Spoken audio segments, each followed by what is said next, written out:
Halo, assalamualaikum. Kembali lagi bersama kakak di Matkin Privat. Ya, kita akan membahas ya kembali untuk buku PR Intan Pariwara. Kita bahas bab pertama, yaitu koligatif pelarutan kimia kelas 12. Semangat ya adik-adikku semuanya.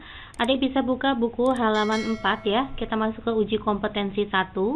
Nomor 1, adanya zat terlarut non volatil dalam pelarut mengakibatkan. Non volatil itu artinya zat yang tidak mudah menguap ya. Tidak mudah menguap. Dengan adanya zat non volatil tersebut, maka larutan tersebut tidak mudah menguap yang mengakibatkan tekanan uap jenuh pelarut lebih tinggi ya, atau penolnya itu lebih tinggi daripada larutannya. Yang kedua, titik didih pelarut lebih rendah ya. Ini menyebabkan titik didih yang tinggi ya, sehingga titik didih pelarut itu lebih rendah daripada titik didih larutannya.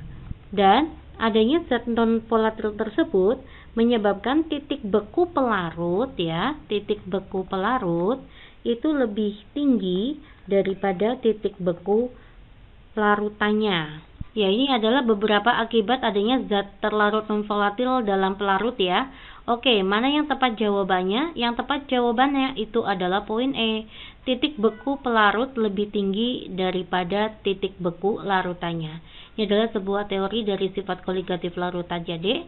Oke, kita masuk ke soal nomor 2. Perhatikan ilustrasi komposisi larutan berikut ya, ada di tabung X dan tabung Y. Nah, tanda titik ini menunjukkan zat terlarut non volatil atau yang tidak mudah menguap ya. Pernyataan yang tepat untuk kedua larutan tersebut adalah, kita lihat ya, zat terlarut non volatil, pakai V ya, untuk tabung X itu lebih banyak daripada yang berada di tabung Y ya. Nah, apa yang akan terjadi? Ya, semakin banyak zat non volatil dalam larutan itu akan mengakibatkan yang pertama penurunan tekanan uap jenuh ya. Jadi terjadi penurunan tekanan uap jenuh.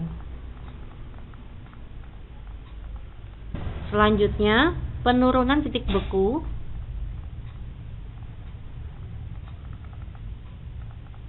Dan yang terakhir adalah kenaikan titik didih. Jadi titik didihnya itu lebih tinggi ya jika dimasukkan zat non volatil, karena dia susah menguapnya sehingga titik didihnya semakin tinggi. Oke, di sini X lebih besar ya daripada Y ya untuk zat non volatilnya. Maka jawaban yang tepat itu adalah poin C. Titik beku larutan X lebih rendah daripada larutan Y. Nah, karena mengalami penurunan titik beku atau titik bekunya lebih rendah ya. Untuk poin A, X isotonik terhadap Y itu salah ya. Isotonik itu tekanan osmotiknya sama, jelas berbeda. Untuk poin B, titik didih larutan Y lebih tinggi, kebalik. Harusnya titik didih larutan X lebih besar daripada Y, karena larutan X lebih banyak mengandung zat non volatil, sehingga titik didihnya lebih tinggi. Untuk poin D, tekanan uap jenuh larutan Y lebih rendah daripada tekanan uap jenuh larutan X. Nah, semakin banyak zat non volatil, maka tekanan uap jenuhnya semakin rendah. Harusnya X lebih rendah daripada Y. Oke ya Dek ya, semoga kalian semuanya paham. Kita lanjut ke soal nomor 3. Peristiwa berkurangnya tekanan uap jenuh larutan terjadi akibat. Jawaban yang tepat itu adalah poin C. Molekul zat terlarut zat non volatil menghalangi molekul pelarut untuk menjadi uap, sehingga tekanan uap larutannya berkurang. Ya, kita lanjut ke soal nomor 4. Perhatikan diagram PT larutan glukosa 0,1 molal dan NaCl 0,1 molal berikut. Berdasarkan diagram tersebut, garis yang menunjukkan penurunan titik beku larutan glukosa. Ditanya untuk garis delta TF ya, penurunan titik beku glukosa dan penurunan titik beku NaCl. Oke, untuk diagram PT seperti ini, yang berada di dalam ini ya, ini adalah punyanya pelarut.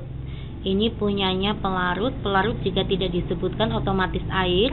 Selanjutnya, dikarenakan larutannya itu ada dua, yang semakin keluar sini tuh yang konsentrasinya lebih besar. Di sini walaupun konsentrasinya masing-masing 0,1 molal, tetapi NaCl itu adalah zat elektrolit atau zat yang bisa terion ya. Sedangkan glukosa itu adalah zat non-elektrolit. Oleh karena itu, yang semakin besar konsentrasinya itu adalah NaCl. Maka yang terluar di sini itu adalah NaCl. Nah, yang berada di tengahnya ini ya, ini punyanya glukosa. Paham ya, Dek ya? Nah, untuk delta TF atau penurunan titik beku itu yang suhunya semakin kecil, maka yang ke kiri ini untuk bermain delta TF, sedangkan suhu semakin ke kanan semakin besar, di sini adalah delta TB. Ya, jadi untuk penurunan titik beku glukosa maka yang di tengah ini ya, glukosa, maka jawabannya adalah B aksen, C aksen, menuju ke pelarut. Ya, B aksen, C aksen, atau C aksen, B aksen ya, jawabannya adalah ini. Kalau untuk NaCl maka ini ya, atau A aksen, C aksen ya, ini jawaban yang tepat itu adalah poin C. Nah, kalau besok yang ditanya adalah delta TB, kalau delta TB nya NaCl, nah maka pelarut menuju NaCl, maka jawabannya D aksen, F aksen. Oke ya, paham ya Dek ya? Ya, kita lanjut ya ke soal nomor 5. Disajikan beberapa zat berikut.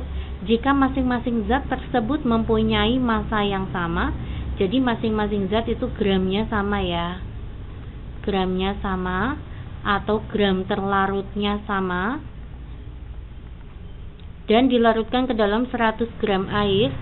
Gram pelarutnya itu adalah 100 gram. Karena GT-nya sama, maka semuanya saya anggap 1 gram ya. Jika MR-nya air adalah 18, maka ditanya adalah fraksi mol ya. Ini ada fraksi mol glukosa. Saya akan mencari X glukosa ya. Maka nanti rumusnya adalah molnya glukosa dibagi dengan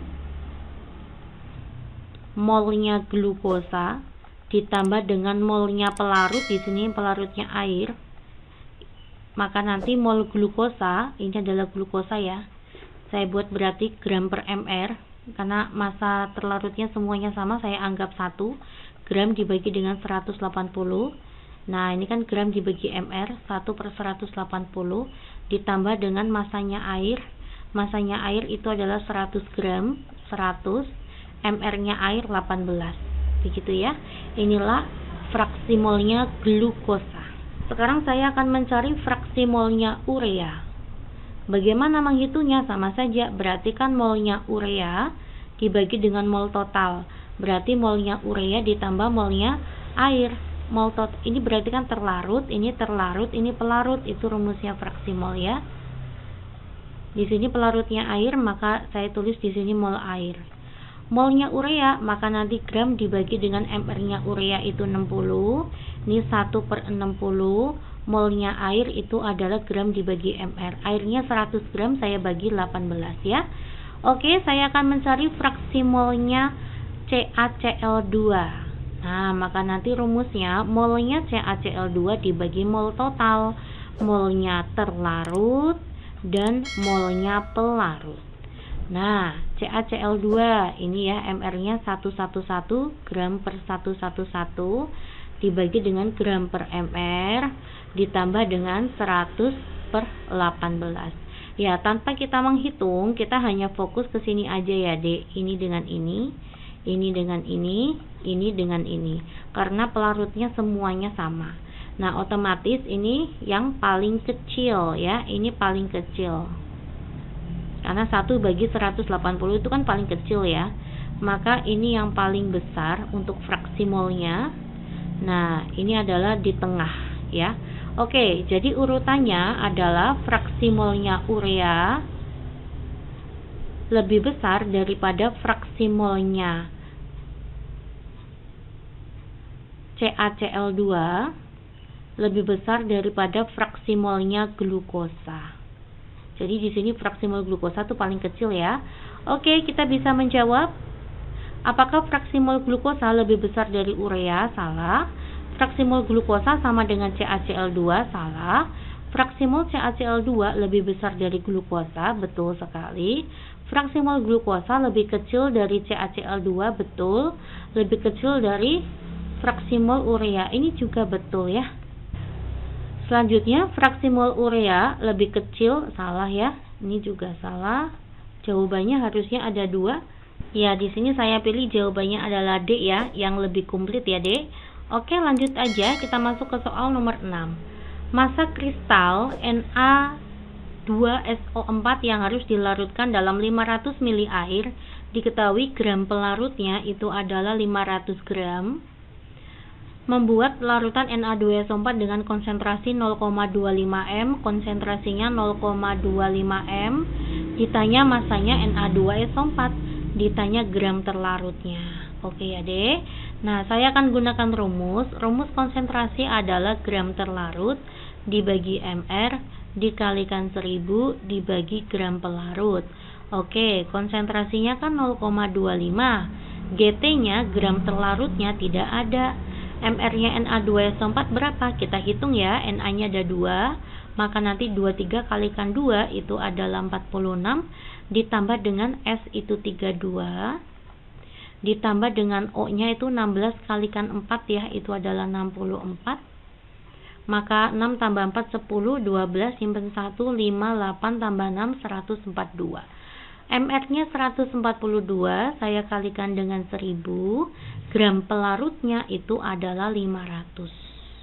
1000 bagi 500 adalah 2, 142 dibagi dengan 2 itu adalah 71, maka nanti gram terlarutnya 0,25 dikali 71, atau 0,25 saya buat 1/4 ya, 1/4 dikalikan 71.